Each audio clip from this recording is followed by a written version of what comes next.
fans by having, members of Mushroomhead in it. Plus, I really don't want to sponge off this. Right. Like, I don't fucking... We've opened, like, the band I put together off the demo. We've been playing out for, like almost 2 years, but completely under the radar. Really? Just so because I want the band to be good when I actually release a fucking CD. Have you got any new material out? Not yet. What you've given us on it? Not yet. There's, it's either in there or in there. There's a sausage party in the back of the bus, so maybe get someone out the window. There you go. There literally is, like, 6 dudes and 1 chick. But that's, whatever. That's why I hang out up front, because that's where the ladies hang out. But anyway, yeah, like, I just, I didn't want to associate it too much with this, because I don't want fans by association. I want people to genuinely dig music, what I do for what the fuck it is. You know what I mean? Well, that's why we don't buzz. It's your name. It doesn't say anything about Mushroomhead. Right on. I mean, it's inevitable. It's going to happen. People are going to put 2 and 2 together. It already does. Like, every time I try to book a show out of state or something, every fucking promoter always says featuring that dude from that band. It's like, it's not going to help. It's not going to do anything. It just makes you look like a desperate jackass trying to get people in your club. It's like, right now, I'm like nobody on my own. Let me open up for some bands that draw a crowd, and people will see it, and we'll do that a few times, and it'll fucking build up, because I know it's together. Who's the players on your album? The drummer, his name's He's been in a cover band together for about 15, 16 years. Still doing covers, huh? Well, I've been in the same cover band since '89. He started his cover band in '89, and he's the second drummer that we've had. But I've known him since the '80s. Actually, almost everybody in the band I've known really since the years and years. The singer used to play rhythm guitar in a band with Emery, the drummer, and Pig Venus. From Mushroomhead. They were together, but he was the rhythm guitar player, and he started singing. He started a cover band as the singer, frontman. They do like Chili Peppers and 311 and whatever shit like that. Because he's not really like a singer. He's like a good mimic. You know what I mean? Like he does like Beavis and Butthead impressions and shit like that, like to a T. So he's like a good impressionist, but his metal voice for like that fucking Pantera style metal is badass, man. The dude is just aggressive as shit, and he just kind of has that feel. Hey, but yeah, it's killer. The band's fucking kick-ass, man. We have a fucking blast. Didn't you play drums on 1 track or 2? On the demo, I played drums on 3 tracks. 3 tracks. But the record, the band's called Cria Diaz, Kriadiaz. Strange story behind that. Okay, so we're going to put that underneath now. We're going to put that underneath now, because we've been wanting to get a hold of you, but we haven't had a way to. Oh, okay. Well, because MySpace took a shit, so. Yeah, but my email's on the back of the demo. Oh, is it? We didn't even look. Yeah, so. Dane Bramage. No, that's cool. It's all good. But, I actually had gigs. I got offered gigs just off the demo before I even had the band together. Really? So, like, all the guys in the band are just... I can see why. It's awesome. It's awesome. I mean, people, I'm glad you dig it. It was literally thrown together, like it says on the back. Throw and go sessions, just threw together. I spent like a half hour mixing the first 2 songs. Everything else is raw. Like that disc is actually a disc I left the studio with as just for something to listen to. But listening to, especially Lepers and Liars, you'd never know.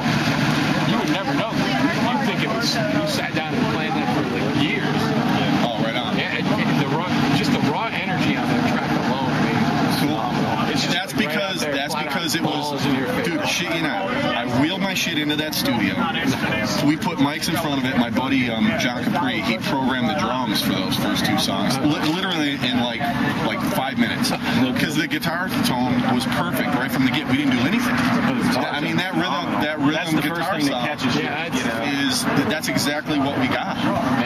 It was exactly right from the get. Everything was right. The only thing I redid was the solo. I went and retracked the solos with my Marshall, and the tunes were already mixed. We just took the old solos out, put the new ones in, and just kind of like mixed it in level-wise. Like if you listen to it, you can tell like the progression on it's a little bit different, but it rocks. So it doesn't. You can't really tell. It just sounds a great recording, honestly. Oh yeah. We turned a lot of people onto it without telling them who it was or anything. Actually, just put it in. Generally, this is the response. What the fuck is that? Right. So as soon as I hear that guitar, head turns straight. What's this guy? That's the idea, man. It's like every time we're out running sound, playing up. Anytime we're doing sound somewhere, kick ass. Dude, I appreciate it, man, because I need help to get that thing off the ground. Like I said, once you get the full thing, we'll get it up and spinning right away. We'll be in line for the photo album Sunday. We're actually shoot you an email a couple weeks ahead of time so you'll know what the total. I have a Facebook. I have like an official gravy page, and I just you're on Facebook now, huh? Yeah. Since MySpace. Well, I've had it for a while. Yeah. Last we talked to you, you're like, yeah, you're on Facebook. Check that out. Well, I don't like all I really do is maintain it. If I get like a legitimate message from somebody asking me like a real band question or a guitar question, then I'll talk to them. But like, you get so many people, hey, dude, what's up? Well, if we send you anything, I'll put Localized. I'll put Localized on the subject so you know what's up. Cool. Yeah, like every time we play out, I got a bunch of gigs booked. It's completely under the radar, but every time we have a fucking blast, man. Like every dude in that band is fucking funny. The bass player is actually my string rep at SIT String. Nice. So really, well, I've known him for years too. He's another one of those dudes. But it's just a blast. We got like the record's gonna have like 13 tracks. Right now, there's the drum tracks for 13 songs are done. Guitars and vocals and everything else has to be done when I get back. But I have like kind of put together a couple more tunes on this trip. So I may end up being 50. I may do one more, or I may see what those guys want to do and take one off. But I don't know. Right now, it's pretty fucking solid. If you like that tune, yes, I do. We like the whole thing. There's nothing that's bad on it. Cool. Well, tracks 4 and 5 have actually been made into songs, like arrangement-wise. You finally finished them? They're a little bit different, yeah, but they have vocals on them now. Yeah, because they're solid as shit. Yeah. Track 4 is like the tune that we usually open the set with, and it's like fucking tight as shit. You know? Any video yet for this? There are some YouTube videos. A friend of mine, video Vince Bruno, he comes with us on all the shows, and he'll film from a couple different angles, and he did some editing together. So there's a few videos out there, but those are like, it's like infant stages of the bands. Like I didn't have solos worked out. I'm like winging it. Are we going to see your solo project come to Florida anytime? I hope so. The only problem is like all those guys have legitimate jobs, and only two. See how they are. Well, I mean, it's cool, man. If we make it, we make it. You know, 2 of the guys, they can take time off and do whatever they want to do. Only one dude has got kind of a strict job where he has to. If we did like some kind of tour or something, he would have to make it vacation time. So right now we're just like, we're not trying to make it big. We're not trying to do anything special. We're not trying to change the fucking world or nothing like that. We just want to make fucking badass jams that, you know, make us happy. We have fun, man. Have fun playing. We take these little 3-4 hour road trips on the weekends, and we fucking, it's a ride, dude. We laugh our fucking ass. Where do you normally play at when you guys are out gigging? We do some shows around Cleveland. There's a couple places up in Michigan and Indiana right now that we're playing, and Sandusky, Ohio. When we get close to, yeah, it's actually right up the street from there. When we get closer to putting the CD out, I got hookups in Columbus and Erie Beach and shit like that. My cousin used to go right on. Plus I got a lot of friends in other bands and stuff that like network everywhere, man. There's send them our way. Texas. What? I was gonna say, oh yeah, I'll turn you guys on to that. Out in Pennsylvania, pick up with the other band we picked up the last time we were Stygian. Oh, right on. Yeah, those guys. Just in case I don't see you guys. Actually, I just saw the one dude the other day. We were talking about doing All right, cool. doing See you later, man. Just have a good night, man. Nope. Okay, we'll talk about it later. No, I actually talked to those Stygian. One dude from Stygian was at a Mushroomhead show. Oh, nice. So I talked about doing something with him. It's just now I got the summer like all booked up between Shroom, my cover band, and the Creatias stuff. It's like slammed, and then I'm trying to like work in a vacation with my chick and my nephews and all that stuff. We try to do it every summer, Play by Cedar Point, take everybody to Cedar Point. Oh, that's a fucking nightmare and a half. I want to go somewhere quiet where there's just a beach and you can fuck around. So Venice is down here. Venice Beach. Yeah. You go on Venice Beach, you'll be surrounded by nothing but senior citizens. Yeah. I don't know if I wanted that quiet. But yeah, dudes, I really appreciate it, man. No problem. I hope you dig the record. Love it. Absolutely love it. Can't wait to get the rest of it. Now that you said there's more, I'm like, shit, I want to hear it fucking now. Well, go check out YouTube. It's KRIADIAZ is the name of the band. We'll throw some of those videos right up on the videos page. Cool. Absolutely.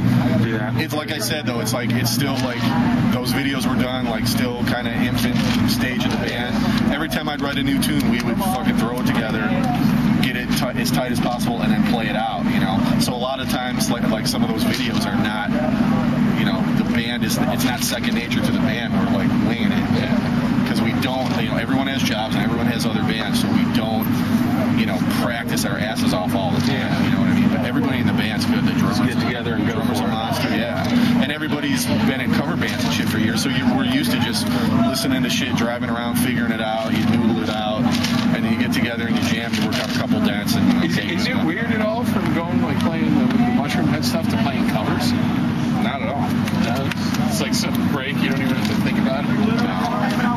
Dude, I've been doing this shit for so long, man. I started out playing covers, when I was 14 years old, I started playing guitar. I'd be in my room all day jamming along with Van Halen and Randy Rhoads. Okay, who were your influences? Who was the... Well, early on... Who gave you that, oh my God, I want to play guitar? Well, that was Randy Rhoads when I heard Crazy Train. I was like, I gotta fucking learn that. But before that, it was Ace Frehley. Because I loved Kiss, and I liked Ace Frehley, but I liked Peter Criss too, so I was like, I played drums in the school band, and I was all about drums, and I was teetering back and forth. I had a guitar, didn't really spend much time with it, was more into drums, but when Crazy Train came out, I was like, that's so fucking sick, I gotta learn that fucking riff if it's the last thing I do.